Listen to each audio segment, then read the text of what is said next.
Good morning everyone, তোমরা সবাই কেমন আছো? চলো এখান থেকে আমি আমার ভিডিওটা শুরু করছি। Welcome back to my channel Priyanka লাইফস্টাইলে তোমাদের অনেক অনেক অনেক স্বাগত জানাই। তো এটা আমার মামি, ঠিক আছে? তোমাদের সঙ্গে এদের পরিচয় করিয়ে দিই। এটা আমার মামি, আর এটা আমার হচ্ছে যে কী বলবো, মাসি, আর এটা আমার মামা, ঠিক আছে? তো আমি ভেবেছিলাম অনেক অনেক তোমাদের সাথে ভিডিও শেয়ার করব, কিন্তু সেটা আমার হলো না। আর সেটা কি বলবো, সেটা কপাল আমার, কিছু কারণবশত আমি ভিডিও তোমাদের দিতে পারিনি। চলো, এটা আমার ভাই, ঠিক আছে, মামার ছেলে, যে হচ্ছে যে ব্লগ ভিডিওটা মানে করছে কন্টিনিউ। তো আমি এমন কিছু কারণের জন্য আমি নিজেও ভিডিও করতে পারিনি, ঠিক আছে? তো কী হয়, প্রথম প্রথম যখন নতুন কিছু আমাদের কাছে থাকে তখন তার কদরটা আমরা অনেক বেশি করি।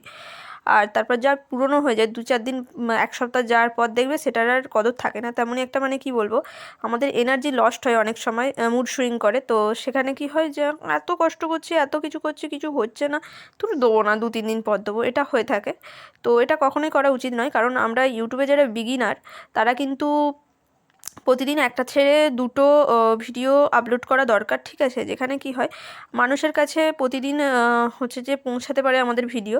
তো সেখান থেকেই সাবস্ক্রাইবার বাড়ে, অ্যান্ড হচ্ছে যে 4000 ওয়াচ টাইম, আর হচ্ছে সাবস্ক্রাইবার 1000 সাবস্ক্রাইবার কমপ্লিট হয়ে যায়, ঠিক আছে? তো দেখো, সকালবেলা এরা চা খাচ্ছে, ঠিক আছে? তো ওর জন্যই বলছিলাম যে আমাদের বিগিনারদের ক্ষেত্রে আমাদের বেশি বেশি ভিডিও ছাড়তে হবে, যেখানে মানুষের সাথে পৌঁছাতে, মানুষ দেখে, এবং চ্যানেলে যারা ঢুকে দেখবে। তো যত বেশি দেখবে সাবস্ক্রাইবার, হয়তো ধরো তোমার বলছি 3000 জন তোমার ভিডিওটা দেখলো, বা 3000 জন তোমার চ্যানেল থেকে ঘুরে গেল, ঠিক আছে? তো সেখানে তো 3000 জনই সাবস্ক্রাইব করবে না, ওই ধরো 400-500 এরকম ধরে রাখো। তো সেক্ষেত্রে আমাদের প্রতিদিন ভিডিও দেওয়া উচিত, এবং মানুষের কাছে পৌঁছে দেওয়া উচিত। এটা এমন একটা প্ল্যাটফর্ম যেখানে তুমি কি বলবো, প্রতিদিন তোমার হচ্ছে লাইফস্টাইলটা দেখাতে পারো, এবং এখান থেকে কিছু করা যায়, যা কিছু শেখা যায়। তো তার আগে আমি একটা কথা বলে নিই, যে যদি কোনো রকম ভুল ত্রুটি হয়ে থাকে প্লিজ আমাকে ক্ষমা করে দিও, নিজের বোন বা মেয়ে ভেবে। তো যদি কমেন্টের মাধ্যমে আমাকে জানিয়ে দিও, ঠিক আছে, যে কোন জায়গাটায় আমার ভুল হচ্ছে। চলো, এদেরকে আমি দেখাচ্ছিলাম, ঠিক আছে? একে বলছি কিছু বল, হাই হ্যালো বল, বা গুড মর্নিং বল। হেসেই আলা, কি বলবো আর, হেসেই আলা। আরে দেখো কি বলছে, বকছে ভ্যাট ভ্যাট করে, তার ঠিক নেই। তো বোনকে বলছি তুই বল গুড মর্নিং, কিন্তু কিছু হচ্ছে না, ঠিক আছে? তো প্রতিদিনই ভিডিও দেওয়ার চেষ্টা করব, কারণ আমি কন্টেন্টই খুঁজে পাই না, মানে কি প্রতিদিন কিসের ভিডিও এত দেবে। এটা আমার মাসির ছেলে, ঠিক আছে? ওকে বলছি বলো, কি বকছে ভগবান জানে। তো দেখো, এ হেসেই আলা, একে আর কি জিজ্ঞাসা করবো, এ হেসেই আলা, এর মুখ পুরো লাল হয়ে গেছে।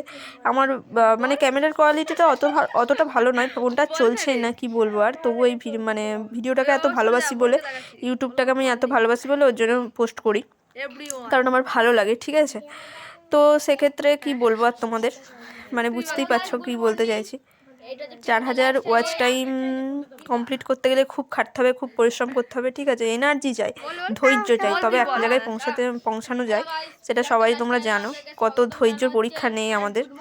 তো যাদের ধৈর্য কম তারা কখনো ইউটিউব করতে পারবে না। তো চলো, নেক্সট ভিডিওতে আবার দেখা হবে।